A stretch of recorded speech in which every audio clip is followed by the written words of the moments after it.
La discrimination à l'égard des femmes pour le droit à la propriété foncière reste un fait réel que vivent les femmes dans les communautés dans la région des savanes au Togo.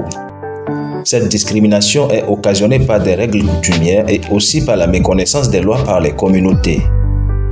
L'accès limité à la terre par les femmes rurales rend les conditions de vie de celles-ci très difficiles. En effet, on relève que tous les indices de développement des femmes sont au rouge dans la région des savanes. Le taux de la pauvreté reste le plus élevé par rapport à la moyenne nationale et par rapport aux autres régions. C'est au regard de cela que le RIFED a sollicité l'appui financier de AWDF pour mettre en œuvre ce projet intitulé « Plaidoyer pour le renforcement du droit des femmes à la propriété foncière dans la région des savanes au Togo ».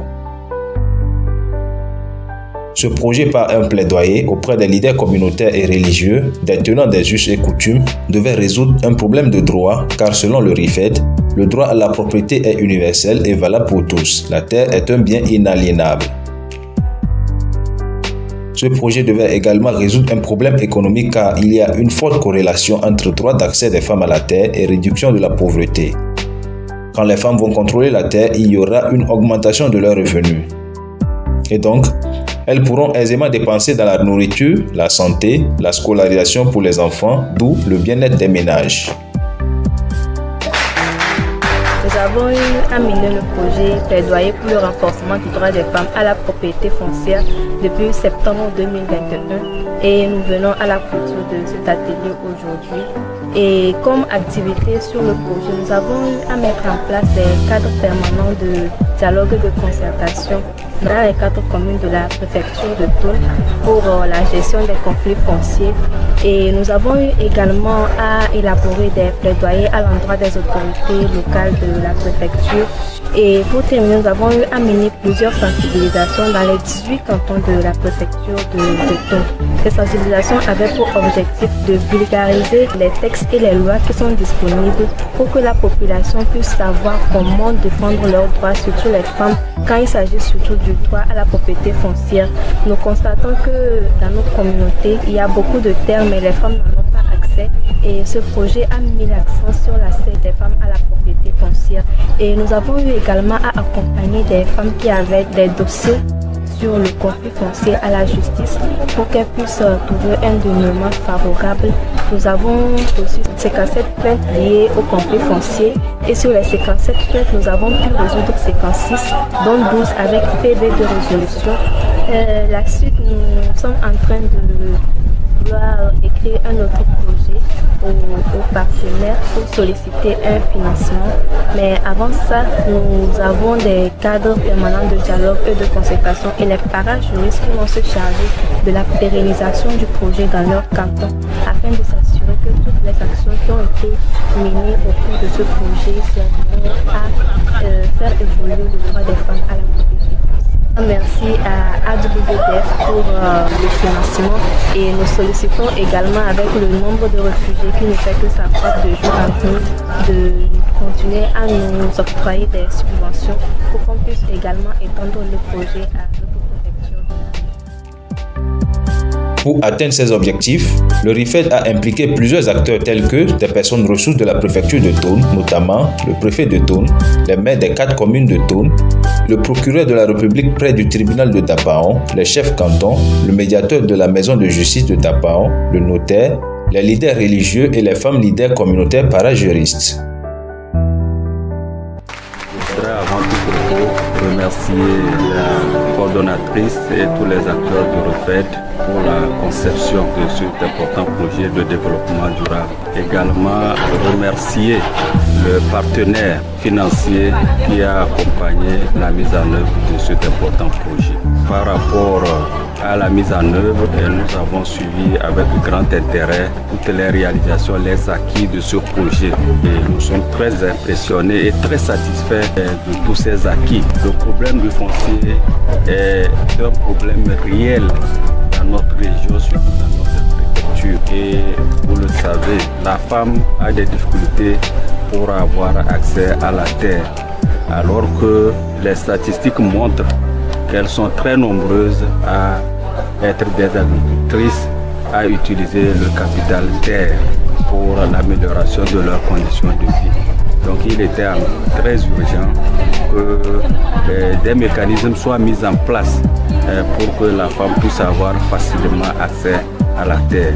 Et donc le projet qui a consisté à faire un plaidoyer auprès des autorités coutumières et à former également des parajuristes pour que l'accès à la terre puisse être facilité à la femme est un projet très salutaire.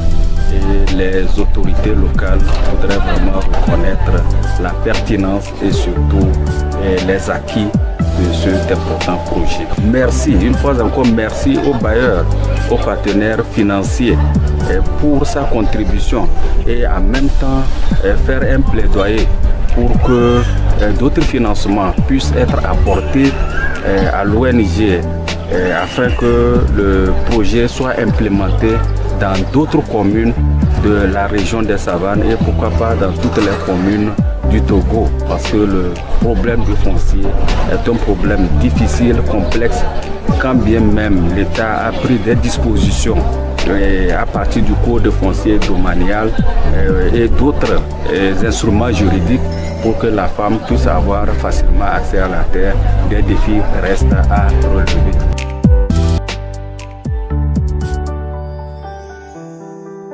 Ces parajuristes ont été outillés à cette occasion pour mener des sensibilisations et assister les cadres permanents de dialogue et de concertation pour le règlement pacifique des conflits fonciers en faveur des femmes.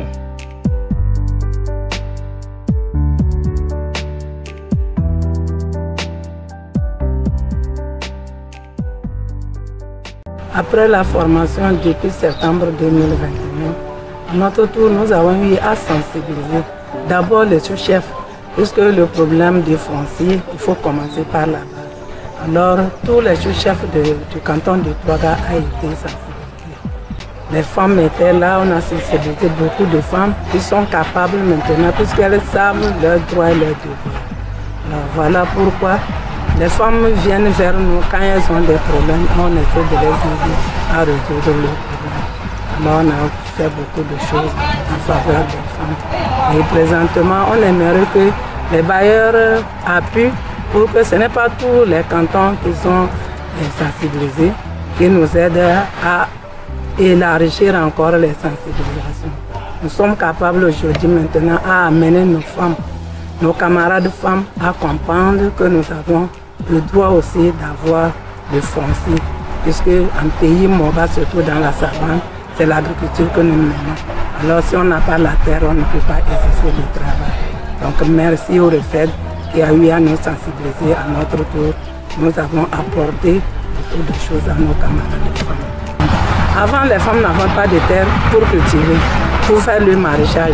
Maintenant que les femmes font le maraîchage, nous avons de l'argent d'abord pour soutenir nos familles, pour amener nos enfants à l'école, à l'apprentissage. Et voilà, je pense que les femmes sont un peu épanouies. Et puisque quand la femme est épanouie, c'est tout le monde. Alors on remercie beaucoup le REFED et le partenaire. Cette rencontre bilan ce 7 août 2023 au siège du REFED a été une occasion pour présenter les activités réalisées durant les 2 ans d'exécution du projet et pour recueillir les résultats dans chaque commune, les avancées, les témoignages, les stratégies de pérennisation des acquis du projet, les recommandations de toutes les parties prenantes sur le projet présentes à cette rencontre. Le souhait est vivement que le partenaire AWDF aide le REFED à implémenter le même projet dans toutes les autres communes du Togo.